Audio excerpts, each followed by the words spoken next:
If we just all complain and go, I know there's something here, but I don't know what, then we can't win the battle. We can't fight that way because then we're just swinging in the wind. But now we know what's going on. We need to defend the physician autonomy, and we need to stop this psychotic abomination of all these private practices being bought by hospitals. There's just not many of us left.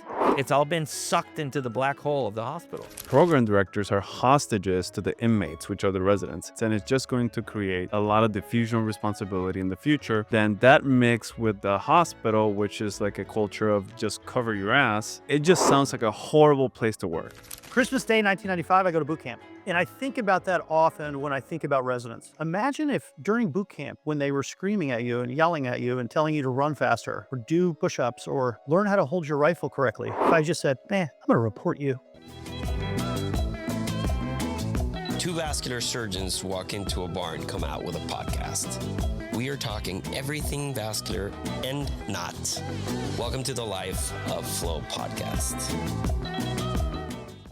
The following podcast is not relating to my teachings and work at Del Cedar Medical Center and is for entertainment purposes only. Welcome back, Life of Flow fam. Today we have a great conversation with a guy that I am a major fanboy over here.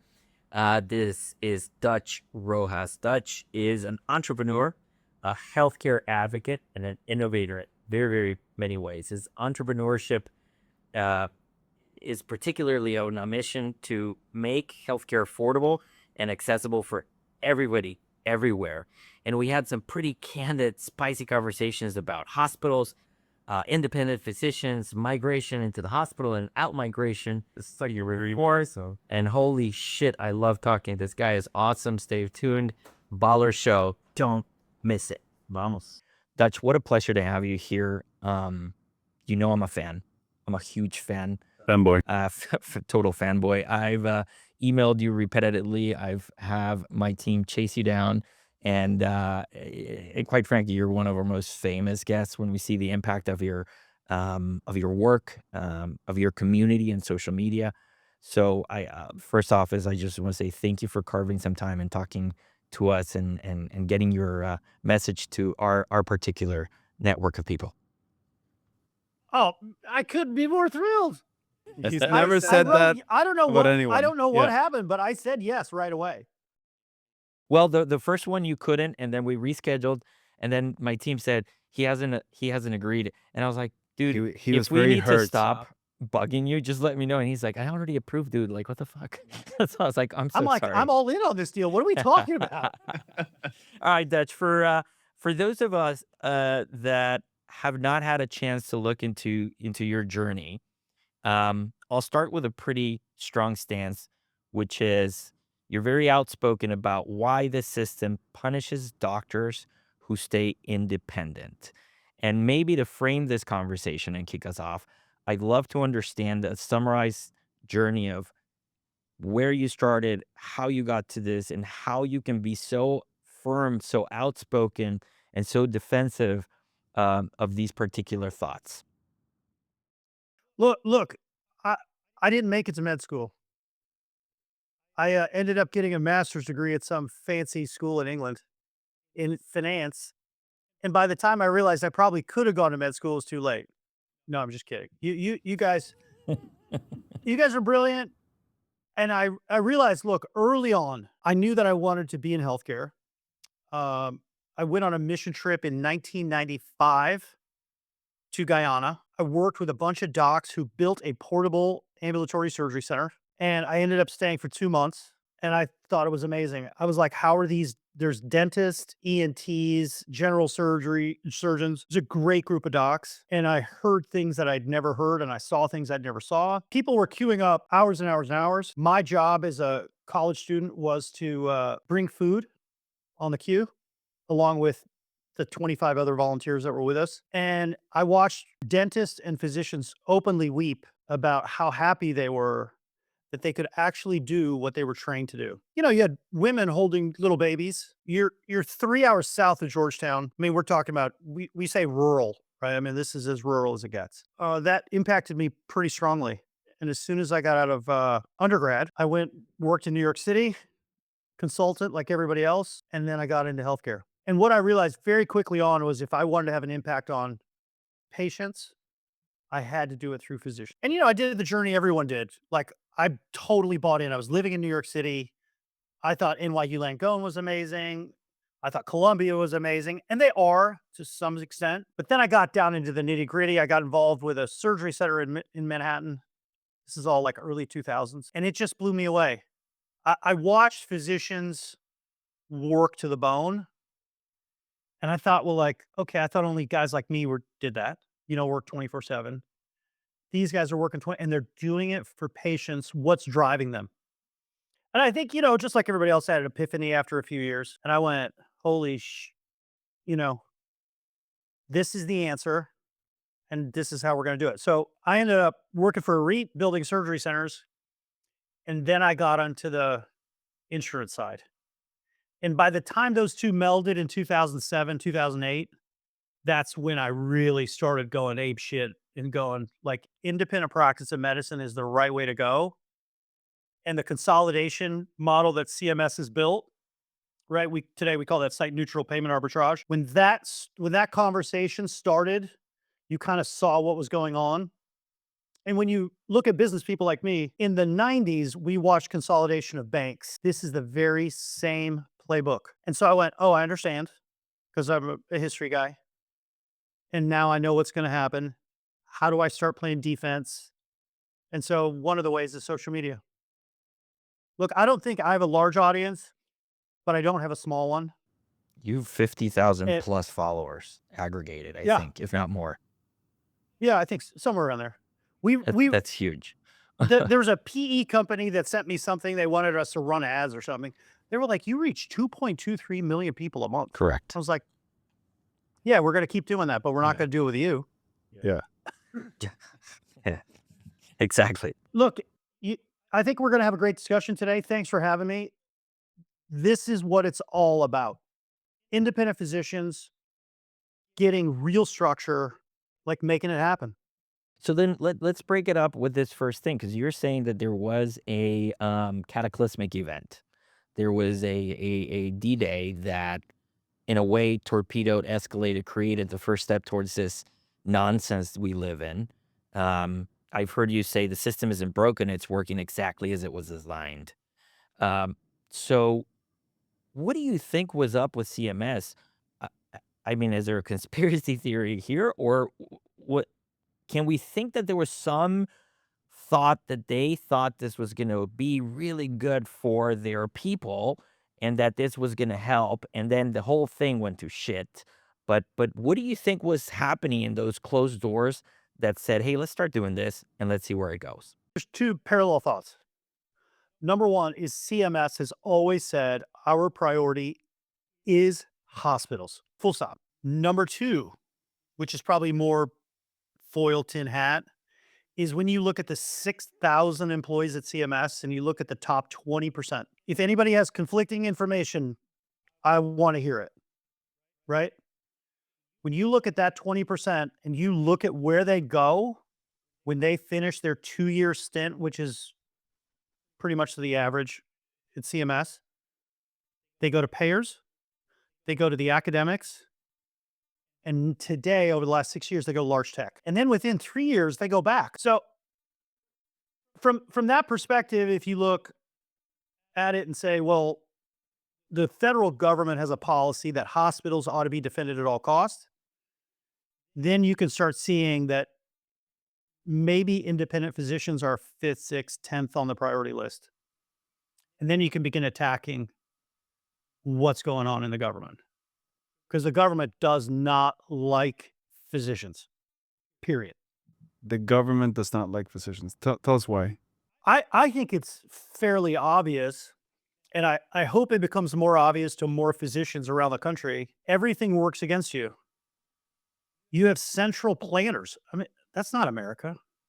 Look, Anthony DiGiorgio, who's one of my really good friends, neurosurgeon, as you know, he's kind of around the ruck.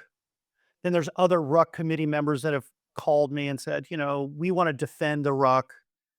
And I'm like, you guys are really nice people. I like you. I'll smoke a cigar with you, hang out.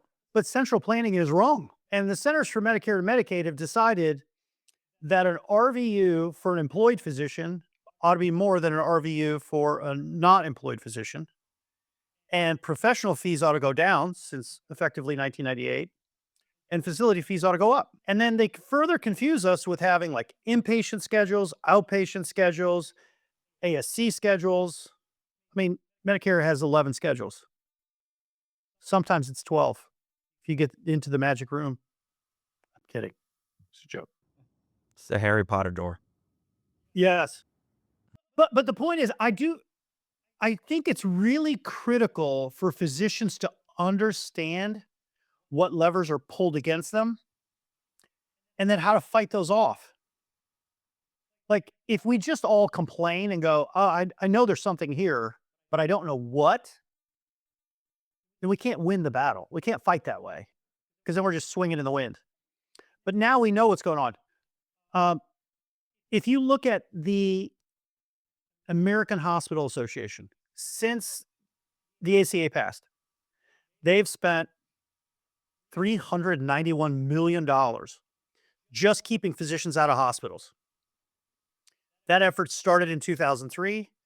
By the way, the American Hospital Association has been trying to ban ASC ownership from physicians since 2003. And people like me that go to Washington every month, we fight and we put money towards things and we try. But when you kind of culminate all that information, you go, they don't like you, right? The payers don't. So I think Payers that want to make more money, not less. I think we probably can reframe, let's say removing the emotional component of they don't like us or they do like us. Yeah. I think we are not favorites. Let's put it this way. I think we're not favorites because we're just not organized enough. And we don't have enough political torque and enough lobbying like entities like insurance companies or hospitals do have. Because you want to talk about a grotesque political torque as hospitals. And so Huge. I don't necessarily think that there's like, oh, I hate doctors, but I certainly think that our voice is just, crickets next to when they come and, thump a table down and they want to get X, Y, or Z accomplished or throughput. Do you think that could be potentially part of this? Well, you're the physicians. Why don't you donate as a whole? And why don't you organize associations to do that? Because there's no cohesiveness between physicians. I would say I'm ready for that. The Yeah. question is where and how, and what is the appropriate institution that is fully representative and that isn't necessarily out there just for some selfish purposes for 2 or 3 guys. And I think that's where we've kind of screwed that up. I mean, we don't trust our societies. A Society of Vascular Surgery doesn't represent me, even though I pay my dues. I don't know that there's a body that I can trust. So I feel very confused, Dutch, as to as an activist, as a voice, who do I go to? What entity do I go to? Who do we support? And what should be the group that coalesces us all to create actual pressure and change? I think that a lot of physicians, 38, I'm going to pick a number, and 47 feel the same way you do. And I think we should just build it. So you don't think there's currently anything that represents us that No. well? Not as a whole. I think you have your association, you have AAOS, you get spine surgeons, you got neuro's got 3 or 4. You've got anesthesia, which by the way is probably the most powerful association. Really? Interesting. Oh, I'll introduce you to Miguel. I'd love to. He runs it in DC. He's the real deal. Like, I like him a bunch. But I've said to our crew that we run around with, I think we ought to do it.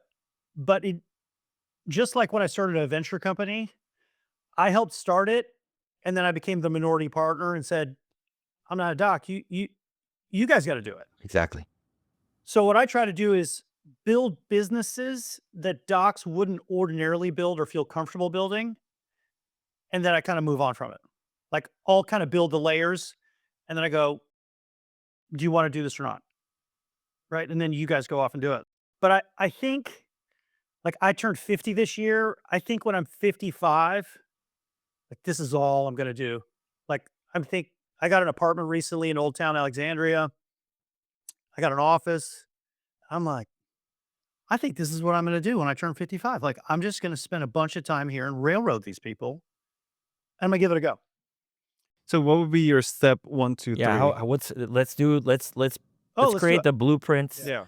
on the strategy on how to get us knuckleheads all under one entity and with a single voice And what would we and do? become a power of of Would you change. also like me to create life on Mars? Yes, Yes, yes, at the same and time. yeah, uncanny wealth and Oh, evergreen, that's beautiful funny. skin.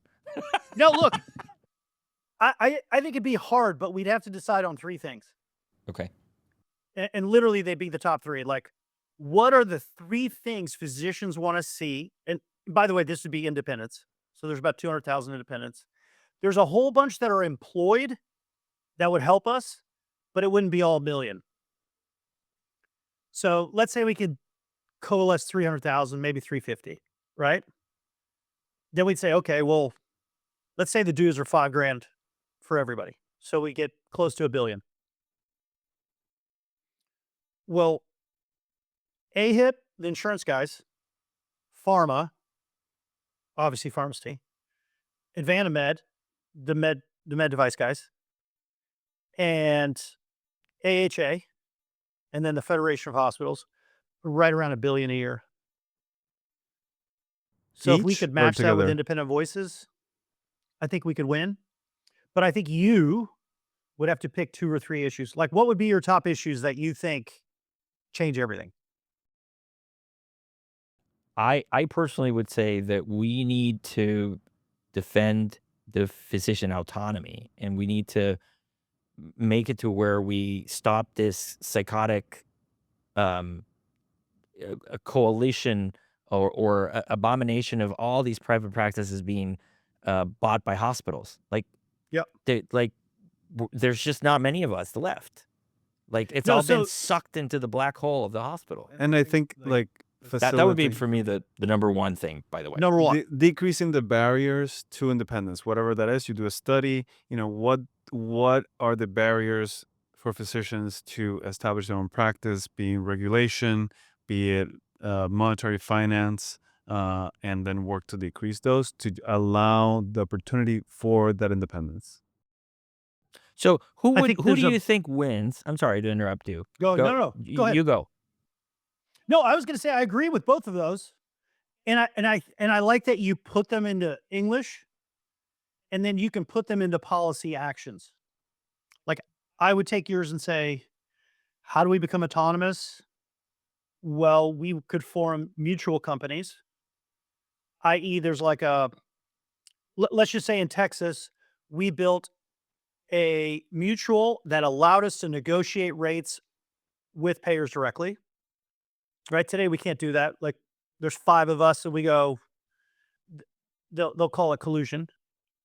But if we do it through a mutual, it's not collusion all of a sudden because we look like one practice. But on a Can you policy break basis, that that down a looks little? like Can you break that down a little bit? What does that mean? there's a couple of guys that are starting this process.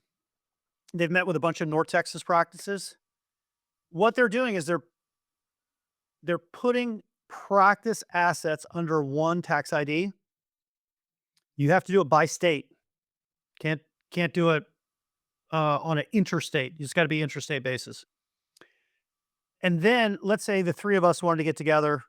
I'm in Dallas. You're in Houston for the sake of the example. We can then say to Blue Cross Blue Shield of Texas, well, there's 3 of us under this tax ID. We want better pricing. Now take the 3 and turn it into 30,000. I mean, like that's it, right? The difficulty there goes back to the same thing with lobbying. Okay, well, you got to talk to this practice, and this practice and this practice. And then you got to talk to all the lawyers at the practices, and then the large associations get involved and they go, well, we're trying to do something similar. And you're like, well, you've been trying it for 5 years. You suck at it. Right. But I mean, like this stuff's not easy, man. So I think that's interesting. But around the lobbying, to get back to that, because that's important, I think we need to have an overarching association that's supported by all the specialty associations, and it tackles the main 1, 2, 3 things that are important to physicians. So for autonomy, it'd be site neutral payments. I want, whether I work for the hospital or myself, payments are the same. It makes no sense that, well, we won't name any names, that Houston Health System can buy my practice. I used to do an O3 visit for $200, and now they magically get $550. Nothing's changed. That's the US government. And we can't do that. So we got to get rid of it. But the only way to do it is pressure. And I think you guys are right. If you had a coalition of 25, 50,000 physicians, huge. And by the way, what you're doing with this podcast, I think that is a humongous impetus to change. Every doc I talk to, I'm like, why don't you guys just have a podcast? Put it on social media, talk about what your issues are every single day. Just do it. Because there's not enough of you. We just had a conversation with a branding expert, and essentially she was saying, you guys let the cringe mountain beat you. You feel uncomfortable about putting yourself out there, about the vulnerability that comes with putting your message and being honest and being straightforward about it. And that's that's what she calls the cringe mountain. And I believe that physicians can't go up that cringe mountain, but even more so than the average Joe that serves coffee at Starbucks. They don't give a fuck putting his whatever 2 cents is online. But we are so worried about what the hospital is going to say, so worried about what the MEC will say, so worried about what that contract says. We're so encumbered. We're so trapped. It's hard to breathe when you talk about these conversations. I get a visceral reaction at the top of my stomach in my plexus because it's like you're choked. Yeah. And we just have to fucking get out there and say it. Yeah. Because like there is a true fear that somebody else controls your destiny. Be it the medical board, be it the hospital, the medical executive committee, somebody else controls your ability to fulfill your purpose and take care of your family. So, and if you're outspoken enough, you are going to get in trouble, by the way. Yeah. You are going to be written. You are going to be reported to the TMB. It's anonymous. Anybody can call tomorrow and say Montero did this, did that, and they fuck your life up over nothing. But I would rather take my risks. I think it's enough, and I think that we have to get out there. And to your point, we have a measly, 5,000-7,000 followers with a shit ton of hundreds and thousands of reproductions. So our message is getting there. There's a few guys listening today, and hopefully a lot that are nodding as you're driving down the highway to go and meet in your stupid committee today. Nod as you go in and say, I need to have a voice. Well, I think you ought to keep doing what you're doing. I don't think enough physicians are outspoken enough for all the reasons you mentioned. But again, back to that same age, that 38, 47, I think they're pissed off. I mean, look, I've probably been in 250 practices this year, like in person. They're pissed. What's the number one complaint? Autonomy, without a doubt. Like, I don't want to work at a hospital. This is what I was told in medical school. This is what I was told. And then I don't know how I found my way, but I found my way to private practice.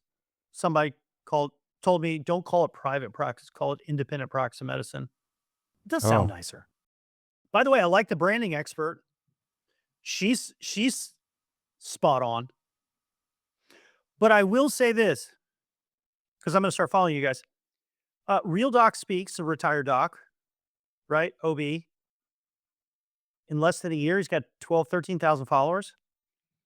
Dan Choi, spine surgeon out of New York. Killed it. Elon retweeted him today. Oh, that's awesome.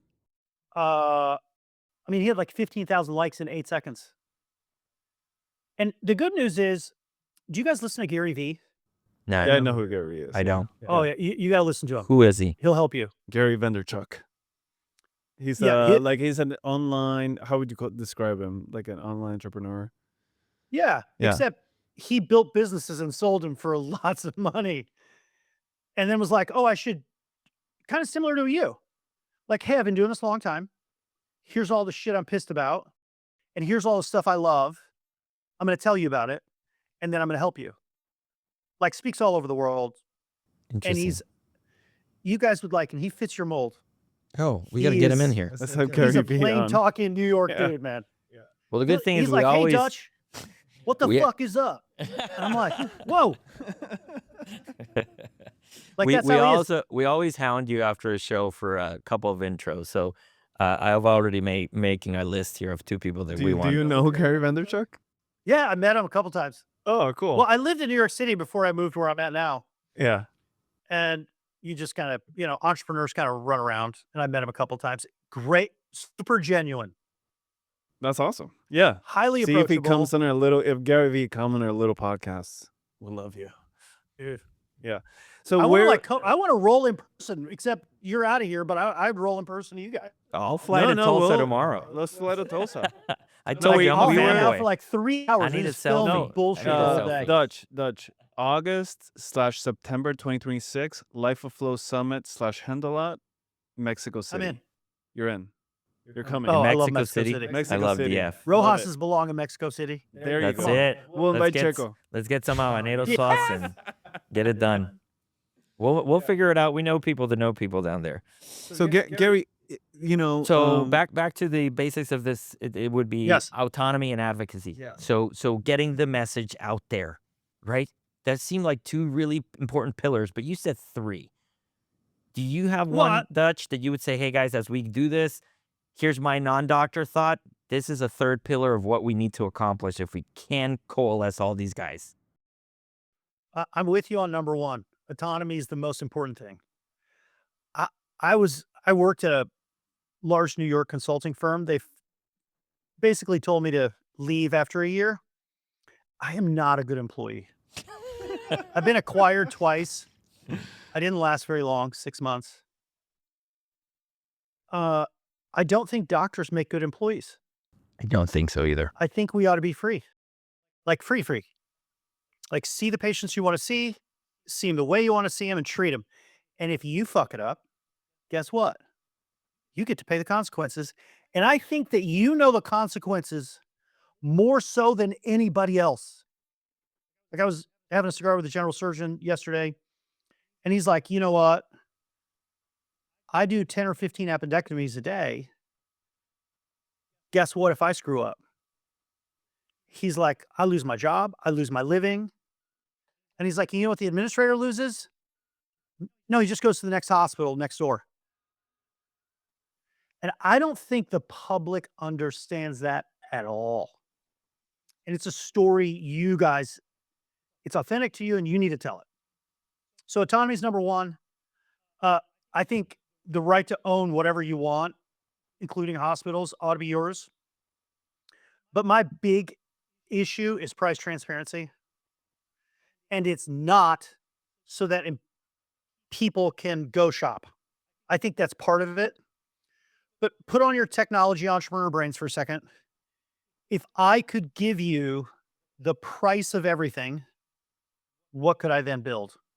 Like, just take the Silicon Valley, and let's just say we wanted to address the biggest chronic issues of the day. We want to figure out how to cover those. Well, I think in 1 week, a bunch of coders in the Silicon Valley who understand data can sort that out. And they could build bespoke insurance products for that. I think we could have a commodities exchange. Think of like, hey, I'm an employer. I'm buying all the things I need for 1, 2, 3, 4 years ahead of time, just like every other industry in the world works. Nothing new. This isn't innovation. This is normal stuff.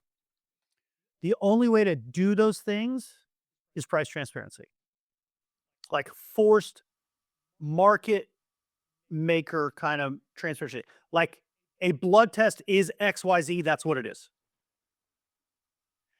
And there will be things that people tell me we can't cover. And I don't think that's true because I've bundled every complicated surgery there ever was into a price for employers. And I mean, we did one that was like 1.68 million.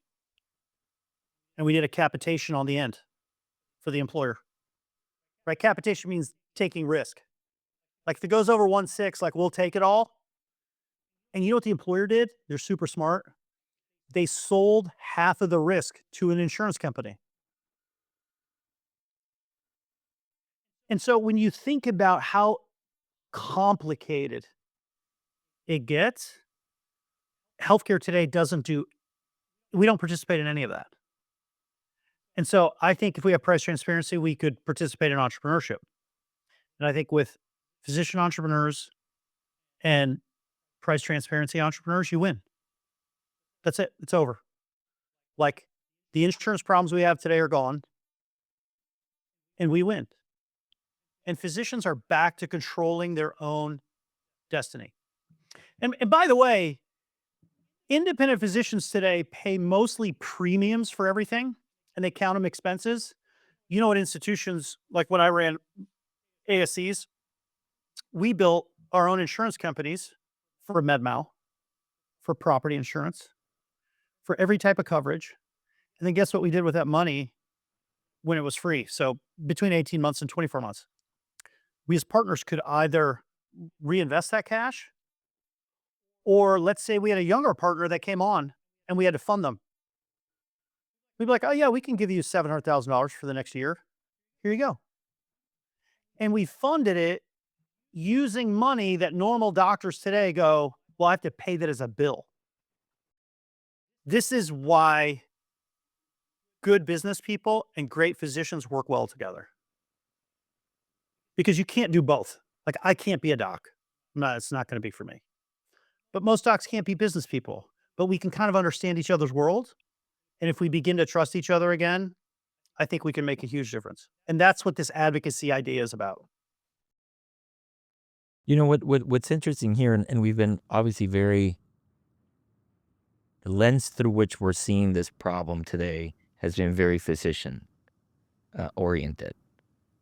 But this whole thing has also, in my opinion, and I think there's objective data to show, it's actually damaged patient care. So when you look back, Dutch, at what these massive scaled systems have done with buying practices and agglomerating and this bleb, and we look at metrics, I don't necessarily think we could look and be like, holy moly, we are taking care of people so much better now than we did 30 years ago. Am I off when I say a comment like this? No, I want you to say more. We're taking professionalism out of the profession. And I'm not picking on Gen Z because I love them. But the idea is, I'm going to be dramatic. I leave Stanford. I go to work at Kaiser. I clock in at 8. I clock out at 4. You're vascular surgeons. That doesn't work for you. That's not how the world works. If they need you to work at 3 a.m., you work at 3 a.m. If you need to work at 3 p.m., you work at 3 p.m. I don't know how else to do it. But when you take professionalism out, the degradation on patients is immense. And you've seen it over the last 15 years. Are we healthier as a society? I don't think so. I'd love to hear more of your thoughts, though. No, I completely agree with that, but I think that idea permeates through the whole institution where, like, okay, you clock out at 3, you know who else clocks out? The whole OR. So the OR stops working full hum at 3 p.m. That means that each OR got to 3 cases. So that means that there's patients waiting forever in the operating with, you know, most physicians that are not from that 8 p.m. to 4 p.m. mentality want to operate. It's like, yeah, today I want to do 8 cases and I'll be here till 10 p.m. And then tomorrow I'll allocate my time to something else. But and I think what happens is a death nail for patient care, which is diffusion of responsibility. I clock out at 4. This is no longer my responsibility. The structure tells me that this is the responsibility of somebody else. And then you lose that extreme ownership that I think is just necessary. Like if you think of the mentors that we all loved, I think one thing that you'll consistently see is extreme ownership of everything. So you're creating a structure that just incentivizes diffusion of responsibility. And it goes like what's really kind of fucked up is that we can't enforce that culture because the ACGME gives residents so much power that, if they feel like they worked 61 hours instead of 60, but like to learn the critical surgery that they need to learn, then they'll just report the program to the ACGME, and then there's like a shitstorm of emails coming down your line. So the program directors are hostages to the inmates, which are the residents. And then this whole culture just like permeates, and it's just going to create a lot of diffusion of responsibility in the future. And then that mix with like the hospital, which is like a culture of just cover your ass, it just sounds like a horrible place to work. But that's just my rant. No, look, I couldn't agree more. Two quick thoughts. When I decided to join the Marine Corps when I was young, 1996. I don't know. Can you see the picture there behind me? Yeah. Oh, wow. Yeah. Yeah. So Christmas Day, 1995, I go to boot camp. And I think about that often when I think about residents. And I've had the joy of talking to a lot of residents over the last 25 years. Imagine if during boot camp, when they were screaming at you and yelling at you and telling you to run faster or do push-ups or learn how to hold your rifle correctly, if I just said, I'm going to report you. You're too mean. Yeah. Like, how does that work? How's that work? By the way, when we got deployed, can you imagine? Like, I'm not doing that. I'm not going out there. We're going house to house, and we just go. Well, I'm not doing that. I'm clocking out here. No, when you join the Marine Corps, it's 24/7. You sign a document that says, "I give up my life. I become a number for the U.S. government, and they can do whatever they want with me." That's being a doc. It's 24/7 commitment. Either do it or don't.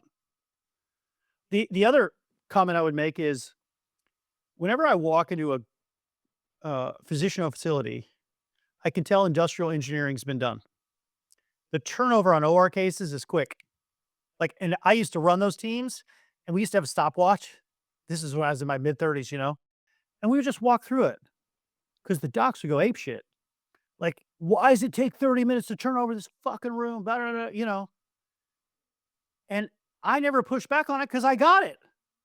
I'm like, the guy wants to do 5 cases today. And when he had to go to the hospital in North Jersey, it took 2.5 hours to turn over the room, or 3. And then people go, why does it cost so much in healthcare? And I go, well, because you saw your patients at the fucking hospital, you dope. And every time we can't do cases as fast as we want, because no one's decided to do any industrial engineering whatsoever, we can't get it done. Why can't we run 2 ORs? Like, what's the problem with that? Docs can scrub in. They know how to do that. We have teams of people. I mean, I'm wearing an F1 thing.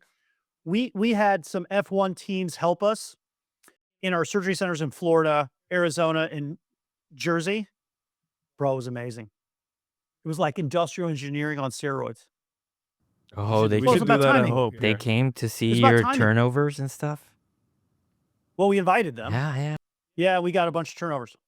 I think I mentioned that I went to school in England. Mhm. I lived just outside of Silverstone. Ah, I mean, it okay. kind of worked out great for me. Yeah. Yeah. Is it worth it, that Grand Prix? Oh, 100%. Yeah. I did my honeymoon there. Okay. Cool. Like, you're talking to a freak, man. Your Yeah, your yeah, yeah. wife has to be a very special creature. Does she to love allow you Formula to 1? Make that the honeymoon. She loves Formula One. Okay, Oh, that's okay. right. Yeah. My sister loves Yeah. Formula 1, yeah. Oh, I No, like your sister already. We can be friends. Introduce her to my wife. She loves Hamilton, so it's been really funny making fun of her this year. well, I wanted to just bring a quick personal sorry. story, which obviously our listeners have heard me rant about this, but not you. But I didn't realize how bad it was until I left the hospital. There were a lot of things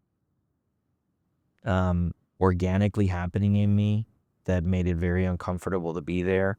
There were a lot of personal things that I couldn't quite put a finger on why they were happening. And one day I just, to your point, I had an epiphany and I said, okay, I can't do this anymore. It's not going to work out. And for good or bad reason, I got bucked off the horse. And 3 years ago, I'm a vascular surgeon focused on limb preservation. That's all I do: legs, diabetic foot, gangrene, yada, yada. And so I went out in the community and I built an outpatient center of excellence with office-based cath lab, advanced vascular diagnostics, hyperbarics, wound care, podiatry, all under the same tax ID. And fast forward, we're at whatever, almost 30 employees, 3 different clinics. And I can tell you now that the care I was providing in the ivory towers was shit. The patient satisfaction, the return to clinic, the adherence to medications, the minimization of unnecessary procedures, the efficiency, the having a team that knows exactly what the goal is every single day and we're all together on this, the accountability of my team, I haven't had to, like, nobody's left. I would change MAs like I would change underwear. That's a really weird comparison. But like, it was like I didn't even know who my medical assistant was the next day. It was put there by HR. And so I look back and I'm like, how did I stay 17 years in there? Holy What the smokes. fuck happened with me? And how It's am I gonna 17 years? Yeah, in hospitals. Think about it. I mean, go back, Oh, like, residency, this and that. No, but like practice. Well, practice where and what country, right? Because I practiced in Costa Rica, Germany, In and the here. US. But in the US, 16 years? In practice? Yes. Outside of a fellowship. Yes. How old are you? I'm old, man. 94. I'm old. Yeah. But I'm gonna be 50. What are you talking about? I started med school at a very early age. I was in medical school at 17 in Costa Rica. So I have been around for a much longer time than you guys here in the US take. But So, I think your anyway. take is amazing. The story that you just conveyed is the story that drives me and our team to work. Because, like, build a cohesive team, build an independent practice. What you just mentioned, you can't even do in 34 states or Washington, D.C.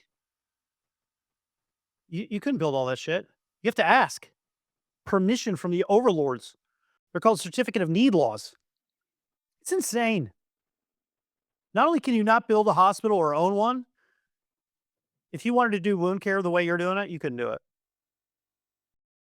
So you're telling me that there are places where doctors can actually make these beautiful ASCs, and then when permitting comes, they say no, there's no need. We're not going to move forward. And then You can't even get to. You wouldn't risk it. you wouldn't even get to that point. No, and in 7 of the states, and I wrote about them this week, the investment just to apply is $300K plus. Just to apply. Just to apply. And you don't know if it's going to go well. Like, it could be like, no. You don't know shit. So You're it's filling gambling. out forms. Oh, fuck. Wow. And you're like, maybe Vermont will let me build. Well, no. Massachusetts, same way. And by the way, this isn't relegated to blue states. This is in 34 states. The Deep South, you're not going anywhere. So Go what ahead and states, try in Alabama. You lose. what states allow you to build an ASC without asking for permission. Let's say, what are the 5 top states that give the physician still some degree of autonomy over the other states, I guess? The bigger states would be California, which no one believes me when I tell them. I'm like, no, California has 800 ASCs. That's the biggest by twice.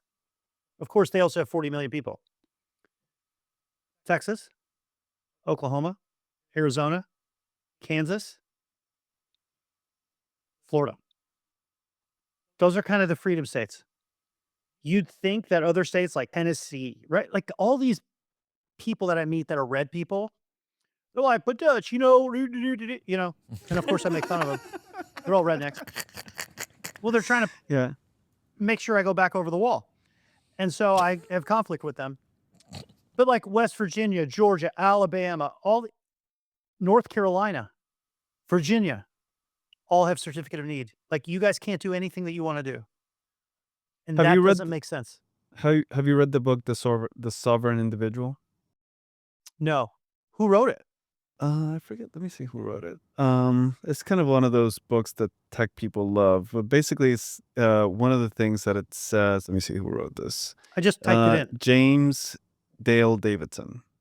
I already like it. What's the gist of it? The gist is that in the future, because of the technology will allow people to work from anywhere, politics will die because basically all these the cities, states will need to recruit people to come work there to maintain their tax base. So you can work from it. Most people are going to be able to work from anywhere if they have a job. So these states are going to have to accommodate to incentivize people to live there and work there. So wouldn't the first strategy be to start converting states or even municipalities? Like, could you convert a municipality or a county to eliminate these laws? And thus, they are going to compete for physicians, which will compete for populations. And that'd be a strategy? 100% agree. Let's go back to price transparency for a second. We'll pick on an easy example, not a vascular surgery example. We'll pick on total joints, right? $1 million a year, knees and hips.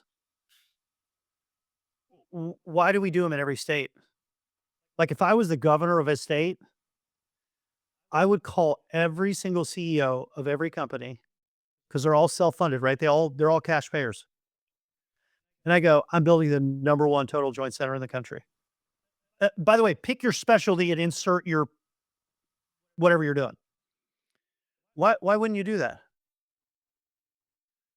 Look, it's about being a factory. That's how we have the best outcomes. So why are we trying to do it in like 700 different locations? Like the patient doesn't know if they're getting a good deal. Patients too much. don't want to travel. I don't know. The surgery center I ran in Phoenix. Yeah. We're 400, 500 yards off the north fence of the airport. There's 6 5-star hotels within a mile. We had 240 patients a month from Canada alone, not including all the Arabics, the Arabs that came over. Like I don't know if that's a big signal, but I pay attention to little ones and I go, okay, well, this is something, right? So patients don't want to travel, but I think for wound care, by the way, someone's going to knock off my limb. I have diabetes. I think you travel all day long. Look, a lot of these are work comp issues. People tell me they're not. And I'm like, well, they are, which means the employer's paying for them, which means I'll fly you wherever the fuck I want to get the best price. And more importantly, to get my employee back. So I do think there's an appetite for it. Interesting. Well, listen, we're getting close to the top of the show here, or to the bottom of the show, right? What's the saying? I don't know. English is not my first language. I was about to say, you're 3 guys that don't speak English as their first language. ESL. My wife is American. and she has a list of all the stupid things that I just macerate about the English language. It's really funny. But Learning I would English was say, one of the most difficult things I ever did. None of it yeah, makes any sense. yeah, Yeah, yeah. I know. Um, uh, we've talked about a lot of, bad things that we want to fix, and we have certainly talked about some solutions that'll demand a lot of work, and God willing, we can get there. And by the way, I'm throwing my name in the hat. If there's anything you ever need from us, Yes. you please Let do us know. not let I, it, I want the same for you. pick Like, up I'll the help you, phone, whatever. tell us anything you want to make Call. public awareness. We will be echoing your voice. But all this said, there have been some exciting news here lately, which I think could mean like a lot, like really an impressive turn of events for us. And would you mind spending a couple of minutes just telling us what happened and what the implication of what happened could be? Yes, I think there's two really important things. One, since the moratorium passed on physician-owned hospitals, we have never been on a bill. We've never had a real chance to overturn that moratorium. And we got it last week. So sometime between Christmas and the 10th of January, we're going to push real hard to see that overturned. That'll be huge. To reiterate the message, anyone can own a hospital. Anyone, a chef, a cigar lounge owner, a pastor, a priest, a rabbi, a felon, but not doctors. Makes zero sense.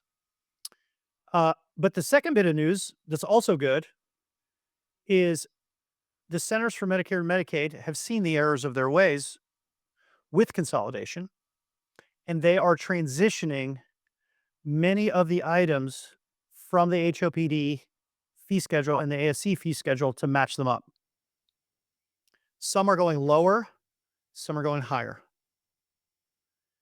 Now, they did all that, and that's great news, but then they offset it by upping the facility fees for the inpatient side. So they're trying to please the lobbyists somewhere. But the point is less consolidation.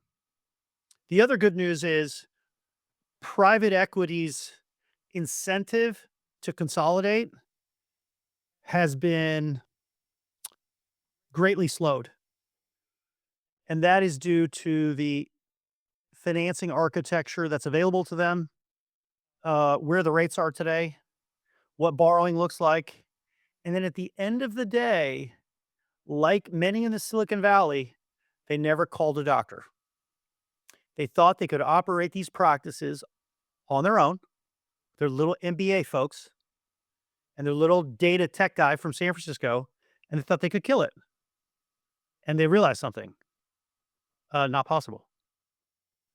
And so now they don't know what to do, which is causing problems within the PE model, right? The PE model is within 5 years, we have to do something, sell it to another private equity firm, I'll buy from them, right? It's the trade switchola. That's not happening. Vascular surgery, neurospine, and ortho are buying back. Anesthesia is buying back out of PE. I think that's Interesting. good for you guys. Interesting. So we've slowed down the roll-ups. Interesting. Dramatically. Interesting. All right, So well, we were a really good friend down in Florida that runs dermatology said that we got close to 12% completely independent practice from 71 in 2010. So if let's say we're at 12, can we get back to 15 to 20 in the next couple of years? I think the answer is yes. let's do it. Let's do it. And you have Life of Flow and all our followers. I'm speaking for you Well, all I love now. them all. Dutch, They have may me. this How be can the physicians that listen to us support you, find Yeah. you? What calls to Look, action do you have to physicians? We have an incredible team that runs our Substack. They're sitting over here. There's 4 of them. The best thing they could do, we have a subscription membership for $10. Okay. If they want to join, that's the best way to support us. What's it called? It's called DutchRojas.substack.com. If you just type in the name, it'll work. Doing it right now. They are hard at work 7 days a week, putting out the message of physician independence. Yeah, I think that's fantastic. And then for your audience, if they need any amplification of independent messages, we do all that for free. Meaning So what? just like, well, let's say there's an issue that's important for them in Colorado or Texas or Illinois. They call us, we'll do a podcast with them, we'll do individual clips with them, we'll build a kind of a social media strategy around, and we do all that for free because that's run out of advocacy, and that's all supported by our Substack memberships. That's awesome. All right, guys, Wow. subscribe. What a good way to wrap this up. May this be the Thank you. first of hopefully many, and I really truly look forward to seeing you in person in DF, In Mexico Tulsa, City. or in Houston, Texas, or in Costa Rica, Wherever we my can get home together country. as soon as possible. Yeah. All right, guys. All right, guys. Thank you Thank for you very doing much this. for your This is time, man. great. This was awesome. Thank you so much, Dutch. Take Really care and appreciate God it. bless you, brother. Yeah. Go Checo. Thank you. Bye.